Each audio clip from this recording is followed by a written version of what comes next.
Halo, halo, apa kabar? Assalamualaikum warahmatullahi wabarakatuh. Saya Harus Munarif. Senang sekali bisa kembali menjumpai Anda semua. Egy Sujana kembali bikin heboh. Kali ini bukan lanjutan dari kontroversi langkahnya bersama dengan Damai Hari Lubis menempuh restoratif justice dengan mantan Presiden Jokowi. Tapi di WhatsApp group ini sebuah video pendek berdurasi kurang dari 1 menit itu sekarang sedang luas beredar menunjukkan Egy Sujana itu sedang menyetir mobil dan kalau lihat lokasinya kelihatannya di Malaysia.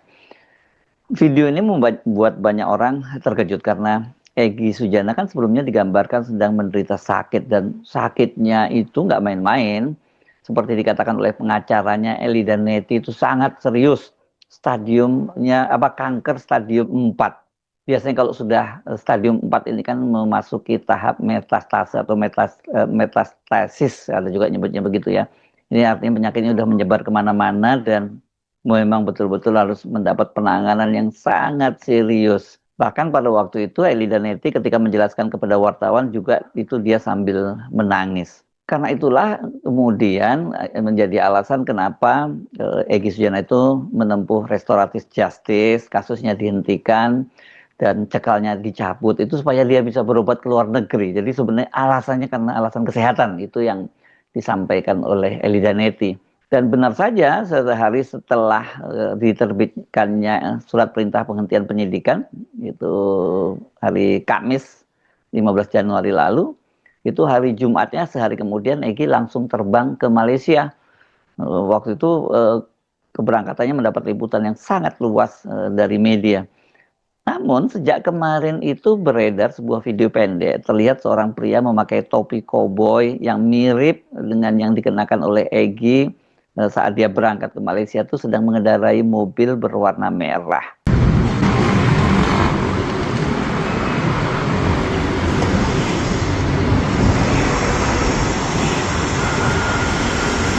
Oh.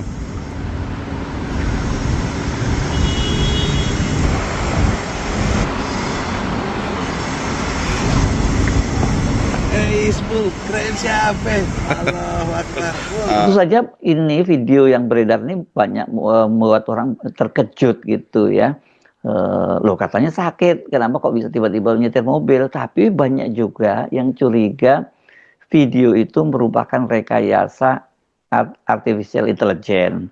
Maklumlah sekarang ini kan memang banyak sekali beredar itu video maupun foto rekayasa AI. Itu kontennya banyak banget ya, terutama untuk iklan-iklan, bahkan untuk konten-konten video YouTube yang banyak menyebar hoax itu juga banyak menggunakan AI, tapi juga banyak yang menggunakan AI secara serius ini ya.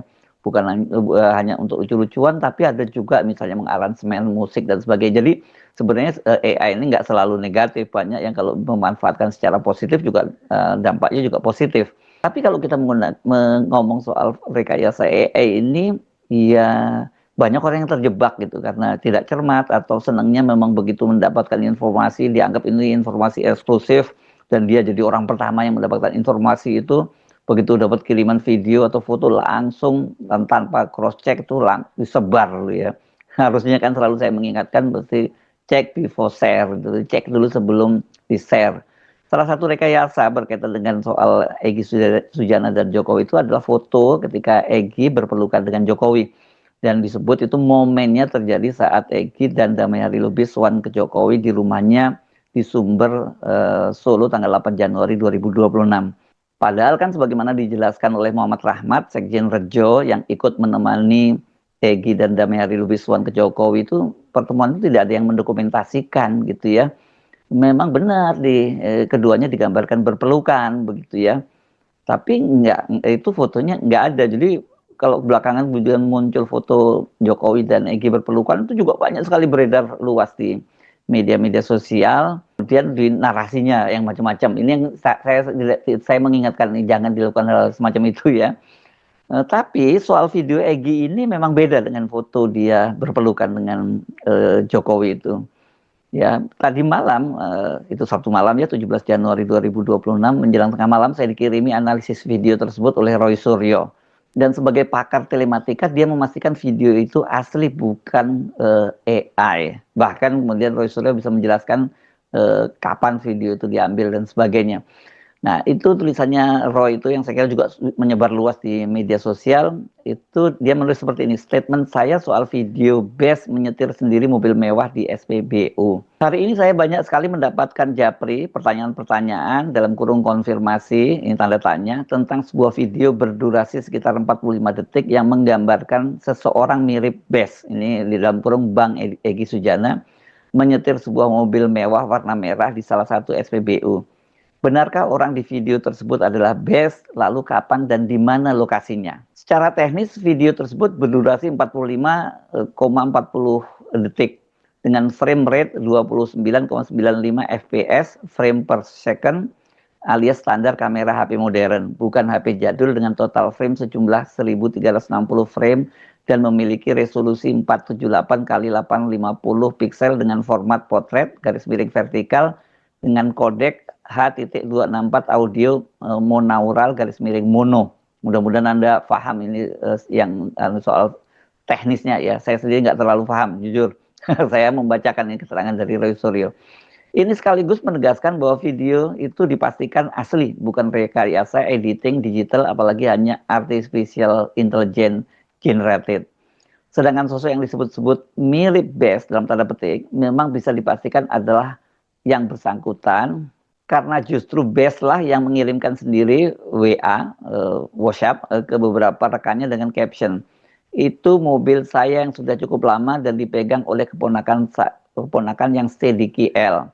Sebagaimana diketahui, keponakan Best disebut-sebut bekerja di salah satu produk telekomunikasi terkenal, dalam kurung baca Samsung Malaysia.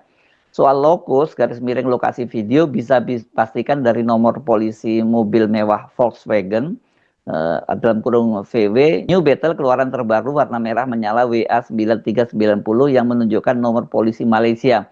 Apalagi SPBU-nya menunjukkan ciri-ciri sel Malaysia dengan kanopi merah kuning dengan tepi melengkung dan tiang pompa putih polos tanpa ornamen merah dan tanpa papan harga BBM mencolok sebagaimana ciri khas sel Indonesia. Sementara tembus dalam garis miring waktu pengambilan video memang belum dipastikan detail tanggal, bulan, apalagi jamnya. Namun secara tipikal kualitas hasil video HP modern, model VW New Beetle dan arsitektur bangunan SPBU serta bangunan sekeliling bisa dipastikan belum lama atau setidak-tidaknya tahun 2026. Paling lama 2025. Kebetulan Malaysia juga ada regulasi untuk melakukan scrap atau penonaktifan kendaraan dengan usia tertentu. Khusus kepada siapa dalam tanda petik pengambil video, jelas terdengar nama Ismu, itu dalam tanda petik juga yang disebut oleh Best di video tersebut di detik ke-35, sembari mengepalkan tangan dan meneriakkan takbir serta bangkit dengan sigap dari posisi duduk sebelumnya, dan alhamdulillah Best tampak sehat walafiat alias sama sekali tidak terlihat kondisinya disebut-sebut menderita kanker usus stadium 4 saat keberangkatan terakhir ke KLIA Kuala Lumpur International Airport maksudnya ya, kemarin Jumat 16 Januari 2026 menggunakan batik Air Malaysia OD garis hubung 383 dan harus didorong dan duduk di atas kursi roda. At last but not least, meski demikian saya tetap mendoakan agar Best tetap sehat dan segera sembuh dari kanker usus stadium 4 tersebut, dan sebaiknya ikuti petunjuk dokter atau RS atau rumah sakit di Penang. Ini dia dalam kurung bisa Mount Miriam Cancer Hospital, Gleneagles Hospital, Loh Guan Yi Specialist Center atau Pantai Hospital Penang. Agar sebaiknya tidak menyetir sendiri mobil di luar negeri, apalagi kemarin tampak jelas harus pakai kursi roda dan masih menggunakan SIM Indonesia, meski bisa berlaku terbatas di Malaysia sesuai Domestic Driving License Recognition Agreement. Ini Roy Suryo karena dia juga pernah tinggal di Malaysia, dia tahu yang soal beginian ini. Katanya itu lisensi recognition agreement itu, domestic driving lisensi recognition agreement itu diatur pada tanggal 1 Juni 2025. Kemudian di situ ditulis di bawahnya Dr. KRMT Roy Suryo MKes pemerhati telematika multimedia AI dan OCB Independent. Itu ditulisnya 1 tanggal 17 Januari 2026. Jadi clear ya, itu video asli, cuma kapan terjadinya, apakah hari Jumat atau bahkan Sabtu kemarin setelah Egy tiba di Malaysia. Ya karena memang banyak orang yang terkejut ketika melihat Egy tampak segar bugar, tidak sakit parah seperti digambarkan oleh Eli Danetti, bahkan bisa menyupir mobil sendiri walaupun cuma jarak pendek sih tadi kalau kita lihat ya. Egy memang ketika memberikan keterangan di Bandara Soekarno-Hatta saat keberangkatannya hari Jumat yang lalu itu terlihat dia menggunakan kursi roda dan didorong oleh keluarga atau teman dekatnya ini. Tapi pada momen lain di bandara itu Egy juga terlihat dia bisa berjalan kok. Jadi artinya dia bukan tidak bisa berjalan sama sekali. Mungkin kalau jalan jauh dia sudah nggak kuat gitu. Hanya saja sekali lagi tidak ada keterangan kapan video itu dibuat. Banyak yang menduga video itu baru karena sekali lagi dia mengenakan topi koboi yang sama dengan ketika dia berangkat ke bandara. Coba perhatikan ya, sama sekali sama ya ini fotonya ketika dia di bandara, yang ini foto dari ketika dia di mobil itu mengenakan topi yang sama. Roy Suryo juga tidak bisa memastikan kapan, tapi dia menduga tadi terjadi tahun 2026 atau paling lama tahun 2025. Nah soal ini juga menarik, kalau tahun 2026 ya dipastikan itu terjadi pada hari Jumat setelah dia tiba di Malaysia atau setidaknya hari Sabtu. Sebab seperti halnya 7 orang tersangka lainnya, Egy juga dicekal oleh Polda Metro Jaya sejak tanggal 20 November 2025. Dan baru dicabut kan pada hari Kamis kemarin. Nah setelah mereka ini dicekal bahkan kemudian wajib lapor setelah ditetapkan menjadi tersangka. Kalau momen itu tahun 2025 ya berarti sebelum bulan November atau tepatnya sebelum tanggal 20 November sebelum mereka itu dicekal. Catatan lain soal Roy ini, beberapa teman mempersoalkan penggunaan diksi mewah ini ya yang digunakan oleh Roy Suryo. Seorang teman itu secara bercanda mengatakan Roy Suryo kelihatannya salah tulis ya, dari merah menjadi mewah. Jadi harusnya huruf R tapi diubah jadi huruf W. Ini seorang teman menyatakan bahwa mobil VW Battle atau mobil VW Kodok itu sekarang kalau di Indonesia tidak dijual lagi dalam kondisi baru. Jadi yang tersedia mobil bekas. Tapi kan perlu dicatat ini ada di Malaysia ya. Apakah yang sama gitu? Karena seorang teman tadi itu juga menyertakan pada saya tautan dari Grid Auto, media online. Disebutkan bahwa unit keluaran tahun 2000 sampai 2010 itu dijual dengan harga bervariasi antara 250 sampai 500 juta. Kalau harga segitu memang ya masuknya kelas rendah sampai menengah lah gitu ya. Tapi sebagai kolektor mobil, khususnya mobil antik, saya kira Roy Suryo pasti lebih tahu ya soal mobil ya. Jadi saya nggak mau berdebat itu mobil mewah atau mobil murah gitu ya. Tapi kalau melihat sejarahnya atau asal usulnya dari namanya saja kita tahu tadinya VW itu diperuntukkan untuk rakyat kelas bawah.